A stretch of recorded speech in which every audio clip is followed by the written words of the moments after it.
love taking the SkyTrain to downtown Vancouver for cafe sketches. The next station is Main Street, Science World. Doors will open on the left. And today I am getting off at Main Street Science World station. After that, I need to take the number 3 bus to the Mount Pleasant area. Here I am waiting for the bus outside the SkyTrain station at Bay 1. So let me turn around and show you where I am. Yeah, so the bus is gonna go to the southern part of Vancouver where Mount Pleasant is, turning around. This direction is the north part of Vancouver where downtown and Chinatown is. Here comes the bus. And along the way to the cafe, there are lots of murals and nice shop fronts to see this old heritage clock of Mount Pleasant. There's a nice corner cafe there that I want to go in one day and sketch the heritage clock at the streetscape. And here we're passing Parallel 49 Cafe where I sketched the 2 gentlemen. So we're getting off at East 14th Avenue, just passing by some more shop fronts, cafes. There are a lot of cafes along Main Street in the Mount Pleasant area. Yeah, we're going to the Forecast Cafe. There's another JJ Bean coffee house there. Here I am outside the Forecast Cafe, going in. It's super spacious in there. So I'm just gonna grab a cup of coffee and lunch, probably like a sandwich. So my cup of latte arrived first. I'm gonna sketch it right here on the bottom right corner, and my burger on the left. Here's my cup of vanilla latte. I just drew the outline and a bit of details for the cup. The latte art is just a little heart in the middle. And the logo of the cafe in 2 letters. Now my smoked salmon sandwich just arrived. Now I'm ready to sketch the top bun first. And that bamboo stick holding everything together. So the top bun is the shape of a half of a sphere. Now these fluffy alfalfa sprouts using very gentle hand pressure and holding the pen in 90 degrees to the paper surface. And these 2 slices of cucumber, more alfalfa sprouts, and the pieces of smoked salmon close to the bottom, the round curve of the bottom bun and the thickness of the bun, some black and white sesame seeds, and that's it. The drawing of my cup of latte and the lunch sandwich, some final details and renderings. Now I'm ready to draw the napkin on the bottom and the wooden tray.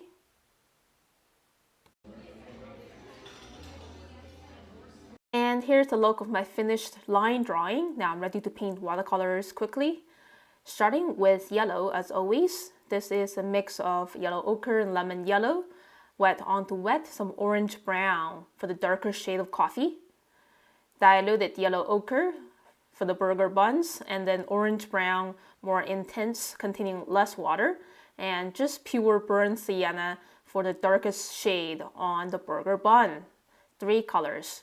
And then grabbing some pink diluted with a little water to get the peachy color of salmon. Cleaned my brush to grab some lime green mixed with viridian green for the cucumber slices. Viridian green for the skin of the cucumber.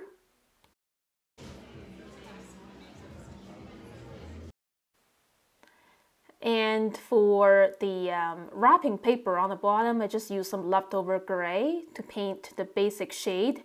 Same for the gray mug holding the latte. A super light gray to start with, and then a more intense bluish gray. So there's a bit of value transition on this cylinder shape of a cup.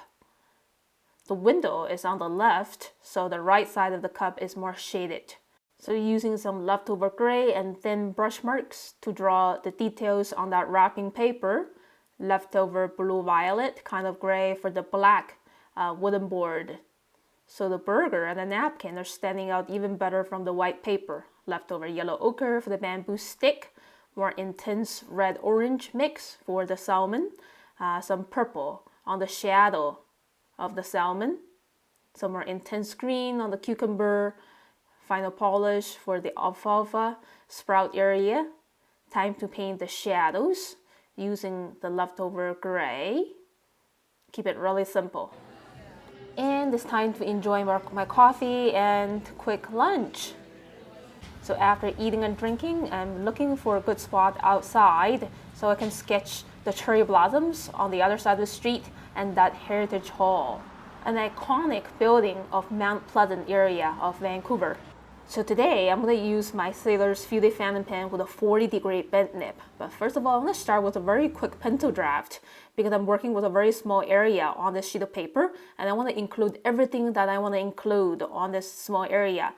Starting with the foreground elements, the umbrellas outside JJ Bean Coffee House on the other side of the street. The coffee house is a rectangular prism shape close to a cube. The front is facing me, but the right side is extremely foreshortened with two lamps hanging up there. And these little cubicles of window panels. So many windows during the day, they have a very intense tone of deep blue, almost black. So quick vertical lines for the exterior texture, and then just coloring in these window panels with solid brown ink with some bit of shines here and there, so they're not super solid brown and too static. And okay, so that's the foreground elements, the JJ Bean Coffee House and those umbrellas. Now just drawing that chimney of JJ Bean, a bird passing by, and the contour outline of the Heritage Building, including the clock tower, the highest part, and the metallic decorative structure, the flag post, and the Canadian flag right there on top with the maple leaf. Okay, so now ready to move on to these extremely foreshortened shop fronts and the awnings. So after the general contour outlines are done, now I'm moving on to the inner details to depict the textures and also dividing the large Heritage Building shape into medium to small shapes, including the clock, the trapezoid shape of the roof, and some smaller shapes. This Heritage Building is very interesting, but it's not over detailed. It's fun to draw. And this large window there under the clock, the arch in the middle of the building, and I can't see the lower part of the building because it's obstructed by the shop fronts. Now I'm ready to draw these cherry trees on the right hand side, and then the street lamps, and just using very gentle hand pressure to depict the foliage texture, the cherry blossoms and the soft leaves coming out as well. So these cherry blossoms, they're fading away very soon. And another lamppost with traffic lights and flags. So most lampposts and traffic light posts are usually black or a very intense color. So I just use solid black ink to color this post in.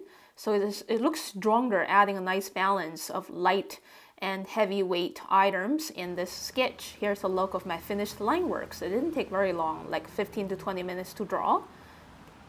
And as usual, I'm going to use my Mungyo watercolor palette to paint.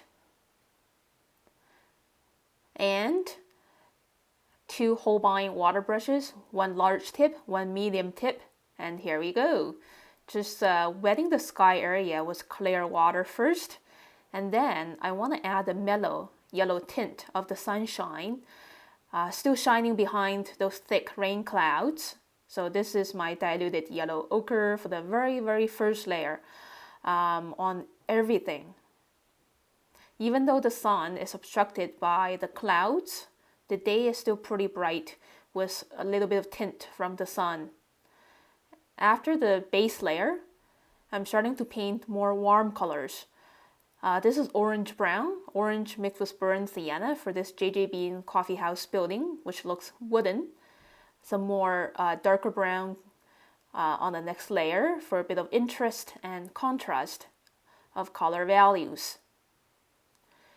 And now I'm using these diagonal thick brush marks to show the layers of clouds drifting and shifting in the sky. And diagonal brush marks help to show a sense of movement for these clouds. Is that paint by number? No, it's paint from a sketch from real life observation. The Heritage Hall right there. Thank you. You too. Well, what I'm doing is actually much harder compared to paint by numbers. So this is more than just a copy of what's in front of me.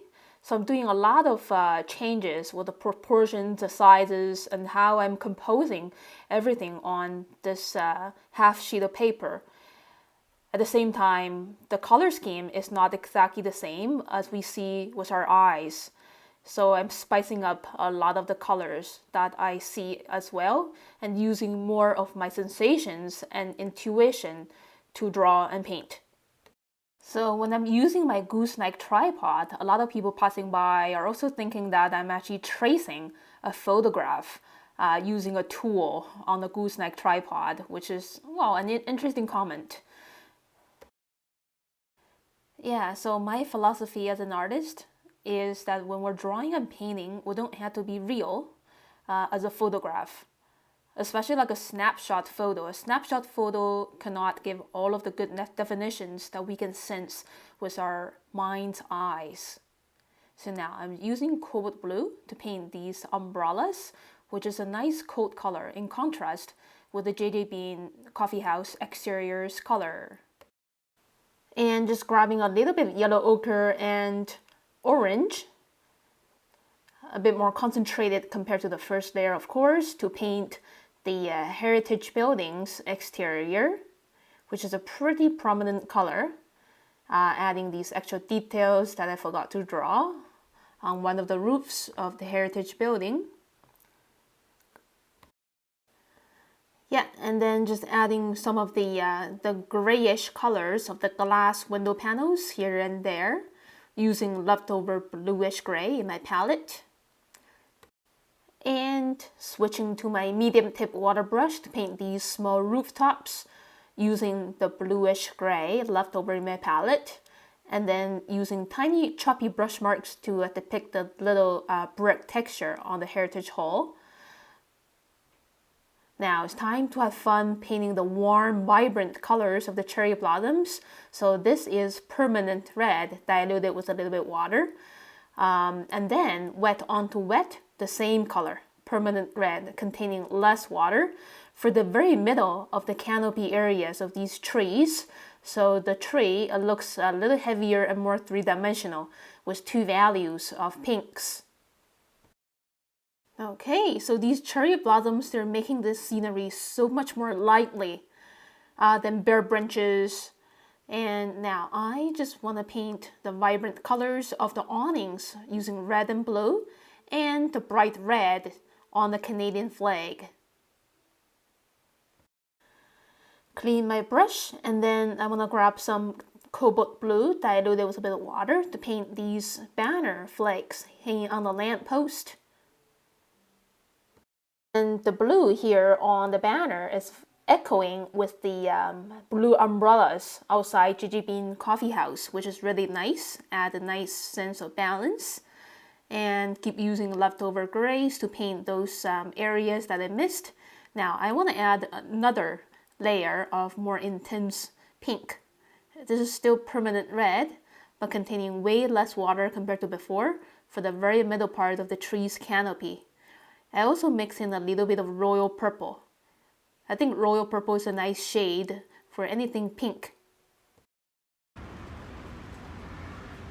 Yeah, so just spending a little bit more time to give even higher contrast for the clusters of cherry trees here along the street. Okay, and now moving on to final polish.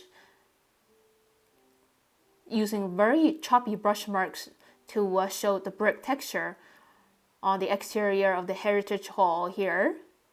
And another heavier gray for the roofs.